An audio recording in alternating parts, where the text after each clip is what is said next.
Hello there, new and returning players to Dark and Darker.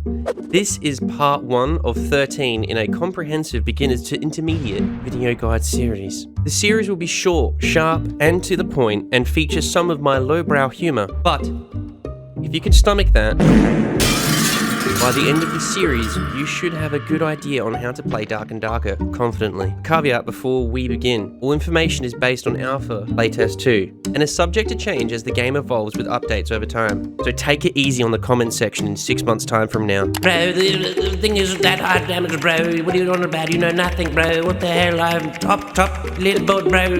This series, I hope anyway, self-professed, is structured and thought out.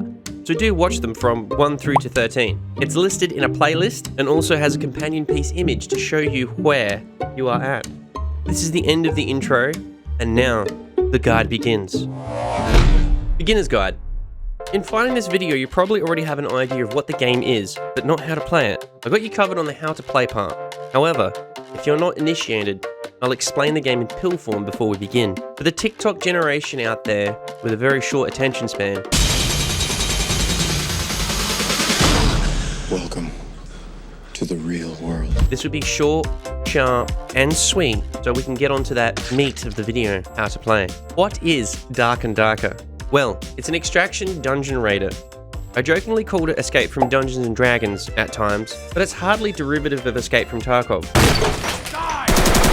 The game's objective is that old school RPG raison d'etre, raid dungeons, loot golden items, level up, and repeat. It takes a little inspiration from multiple games and genres. You have a timer to get out alive of the dungeon. If you don't, you die, losing all the gear you had on your character. So hardcore rules essentially. This is very akin to Escape from Tarkov's Extracting.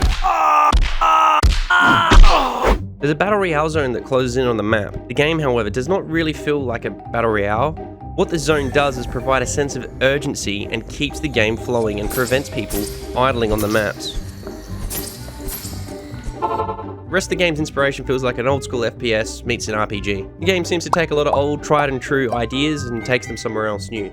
Now that you know what the game is, I must say before we deep dive that this guide series is written from that perspective of an exclusive solo player who mains rogue and bounces around the other classes. The tips will help squad players but focus on solos, so it's all universal info. Classes. You've got Barbarian, Fighter, Cleric, Wizard, Rogue, and Ranger. Each class brings a unique role to a squad. Barbarians and Fighters are usually your frontliner melee players who get in the thick of it. Fighters and Barbarians both having a speed boost perk that helps them charge unwitting players. The Fighter class seems to have a lot of versatility with different builds, based on the fact that they can wield many weapons, including crossbows. So with combined arms, players can find some lethal combos. Clerics are like a support class akin to a medic at the backline. They can cast shield resistance on players and healing. Generally speaking, when you're versing a squad, you kind of want to get rid of the clerics first because they keep people alive for a very long time during a fight. Fucking dogs healing them. Clerics seem to be the backbone of most squads in this game. Wizards and Rangers provide range support. Wizards being the weakest to melee, only being able to wear cloth and having to recharge most of their ranged shots. It appears to be a really difficult class for novices to play, but a lethal one in the right hands.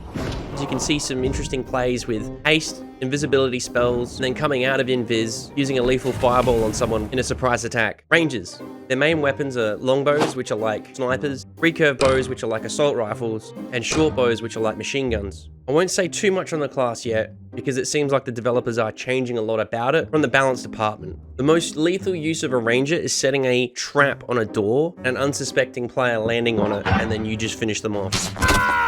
I'll have more tips on the Ranger in a later video in the guide series. Rogues.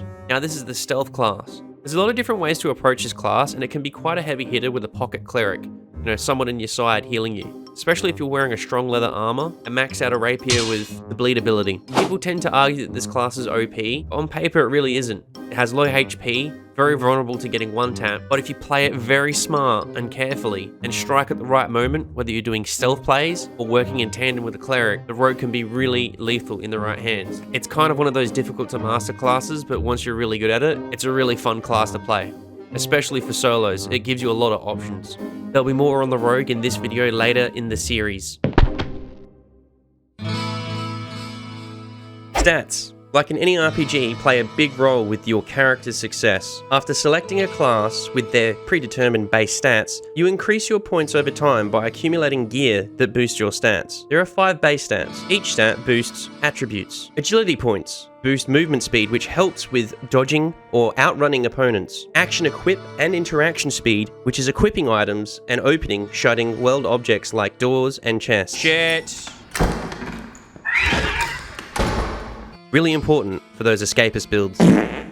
Knowledge. These stats boost spellcasting speed, which speaks for itself with the clerics and wizard abilities. Cast it! Resourcefulness. Stats boost interaction speed at this time and will have additional boosts to other things in the future, but for now it's just interaction speed. Strength.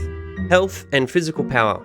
Stats will boost HP points, but also melee damage you do to enemies. It also affects breaking open objects to loot. The higher strength, the more likely you can break something, particularly those sturdy boxes. Small little tip, you can lure PvE, like a zombie, towards a heavy object if you're a class that has low strength, and trick them to meleeing in the object and breaking it open for you, revealing some cheeky loot. Last but not least, willpower.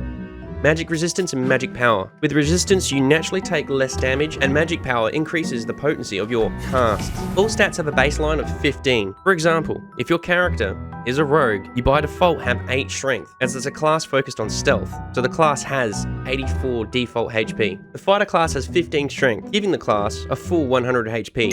With debuff spells or items like amulets boosting strength, any stat give or take from 15 will gain or lose health points. 14 points equals 98 HP. 16 points equals 102 HP. If you'd like to learn more about stats, a community member of the game, MaddcowQQ, created an awesome player's handbook to the game that gives a very in-depth look into the stats. The link to his work is in the description down below the video, so give it a look. The extraction system is straightforward. As time passes, portal exits will rise up towards the center of the maps. At first, it will only raise single portals to give solos more of a fighting chance against squads. Thank you. If squads are to all extract together, they have to wait until the very end of the zone for trio portals to rise. One of the party exiting earlier splits up the party, less strength in numbers. The maps are not randomly generated. However, there are 3 maps on random rotation. All maps intend to have 3 tiers to the dungeons. First tier, normal difficulty. Second tier, hard. And tier 3 is hell. Currently, there is only tier 2 and tier 3. Fortunately, the maps are designed well enough, allowing room to breathe and navigate around others, without feeling empty like Warzone 2's Al Mazrah, which feels like the size of Europe. The stash. Like a squirrel collecting acorns, you need somewhere to keep all your loot. When you return to the menu from a dungeon raid, you'll find your stash located up the top. As of Alpha 2, everyone has the same stash size, and there's no way to boost its size. The stashes are tied to characters, and you cannot share loot across inventories. There's nothing stopping you being cheeky with squad mates, however, and trading inventory to your other characters between each other. That requires a bit of messing around though, so it's a bit whatever. Merchants. There is a variety to select from that buy and sell specific goods. Once you observe what they sell to you, it's pretty obvious what they will buy from you as well. Smith sells swords, collector buys gems from you. The treasurer, you can purchase gold bags and chests to help with inventory management, giving you more space in that stash. Very resourceful once you start crushing the game. You'll find the rest of the merchants are pretty straightforward. Trading. Once you reach a certain level in the game, you can apply for the trading boards. Once you've got access, you can trade items between players the old-fashioned way. So be prepared to roleplay the stock market to find high-value gear you are after. It has been confirmed that there will not be a flea market like in Escape from Tarkov. So you have to actively barter and haggle to sell or buy goods the old-fashioned way from players. Come on, haggle. All right, I'll give you 10. That's more like it. 10? Are you trying to insult me? Me with a poor dying grandmother? 10? For squad players, there is also a revive system.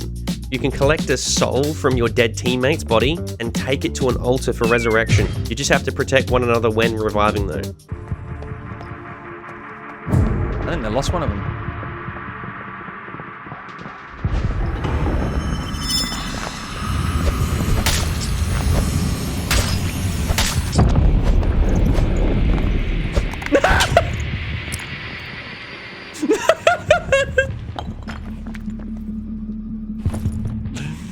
Oh, This game fucking rocks. Combat. It will be covered in a specific video, number 5 of the guide series to be specific. You can either skip to that now or just keep watching the series and eventually we'll get to combat. Otherwise, it's time to learn about starting kits. I'll see you in the next video. Don't forget to finger blast all the buttons.